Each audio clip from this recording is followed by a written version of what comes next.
And let's start with the New England Patriots, as today is technically day one of training camp around the National Football League, and that means players around the league with a pandemic will in fact opt out for this season. And we have 6 members of the New England Patriots choosing not to play during a pandemic, including some real signature players. Patrick Chung is a big-time Bill Belichick favorite and a leader on defense at the safety position. A tackle in Marcus Cannon, who's a starter on the offensive line. And Dante Hightower is an excellent ball player and a team leader and a Bill Belichick favorite. First and foremost, nobody should ever be critical of any player who doesn't want to play in a sport in the middle of a pandemic. And my commentary stays consistent with anybody who opted out of the NBA restarts or the NHL or Major League Baseball and now the National Football League. That is a personal decision in terms of health and safety and kids and parents and loved ones. And if you don't want to play in a sport in the middle of COVID-19, it's health and safety first and foremost. Now, second sentence. As we host a sports show, this is not good for the New England Patriots, and I thought they were going to be a dreadful team anyway. I'm on record saying that the Patriots and Bill Belichick are going to be one of the worst teams in the NFL, and I've said that on Time to Shine before the news of the day. And they don't have Tom Brady, and they don't have Rob Gronkowski, and they still have a poor offensive line and a weak group of receivers and inexperienced tight ends and pedestrian backs and a defense that even before the news of today didn't have Jamie Collins and didn't have Kyle Van Noy. The schedule, you see it on the screen, it is very difficult. I mean, that first half, there aren't many wins. And that includes, by the way, the Miami Dolphins and the Jets. I mean, the New England Patriots, it could be Cam Newton, it could be Stid.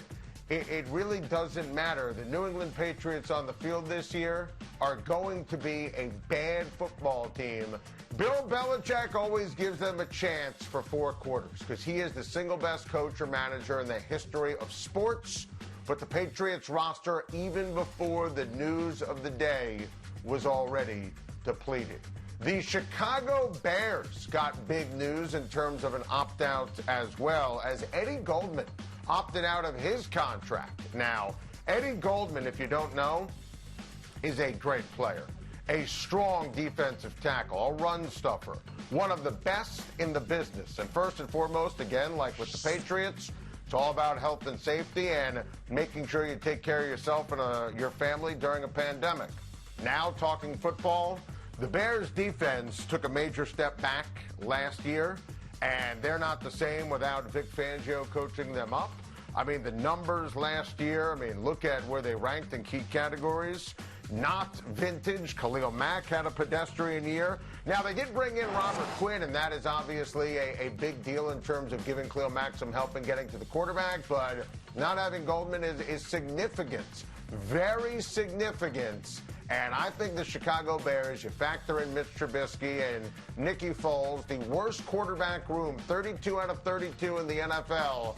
I think the Chicago Bears are destined to finish in last place in the division this season. How about Joe Douglas? Yesterday on his news conference, officially announcing the Jamal Adams to Seattle blockbuster, he said that he absolutely believes in Adam Gase, and the Jets GM says he's the right coach to lead this team. Let's talk it out.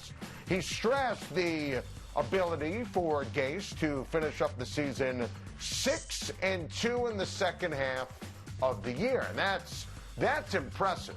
By the way, you know who said they believe in Adam Gase? Sam Darnold, when he met the press today in his first day of training camp and had a Zoom conference call. Listen, I think Adam Gase is absolutely an offensive guru and a quarterback guru. Now, there are questions about how he coaches in game and his leadership, but you got to give him a chance here. And at the end of the day, I think the Jets' schedule is impossible. You know, Douglas is trying to clean up a mess from Mike McCagnon. If, in fact, Darnold, who's the subject of our Bud Light Seltzer player spotlight, if Darnold continues to progress like I think he's going to progress, and he becomes the star that I think he's going to be, let me let everyone in on a little secret. Adam Gase is going to be the Jets head coach for a very long time.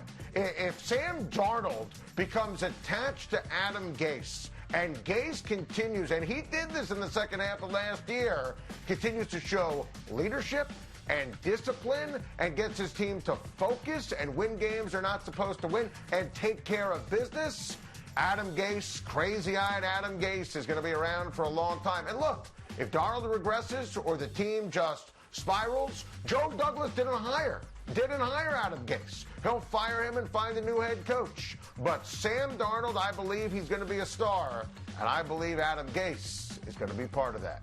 Keenan Allen is very upset, very angry with his ranking. The NFL Network has the top 100 voted on by the players. He was ranked 77th, and he says he's tired of biting the old tongue. And he says he's better than Tyreek Hill and Mike Evans and Chris Goodwin. He meant to say Chris Godwin. Can you imagine being some guy named Chris Goodwin and you've got about 8 million mentions in a Twitter brawl with Keenan Allen and with Tyreek Hill and Mike Evans? But I digress. Keenan Allen told me 365 days ago on my SiriusXM radio show that he believes he is a top 2 receiver in the NFL. He thinks he's the best receiver in the National Football League. I asked him directly. He said he's number 1 and DeAndre Hopkins is number 2. Look, I've made this case for a very long time on Time to Shine. Keenan Allen's a star, and he deserves to be considered an elite wide receiver.